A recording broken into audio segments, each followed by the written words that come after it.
每年立春过后是松树嫁接的最佳时期，今天给大家详细的介绍一种简单易学的嫁接方式，就算你是小白，看完也能崭露拳脚。选取合适的接穗剪下，摘去多余的松叶，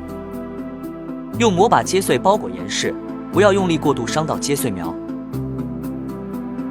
在砧木上切一个深1厘米的切口，把接穗端口削成斜口，插入砧木切口，不要用力过猛，避免折断枝干。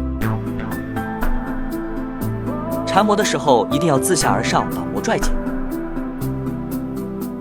感谢点赞关注，我是清风，更多嫁接技巧咱们下期接着聊。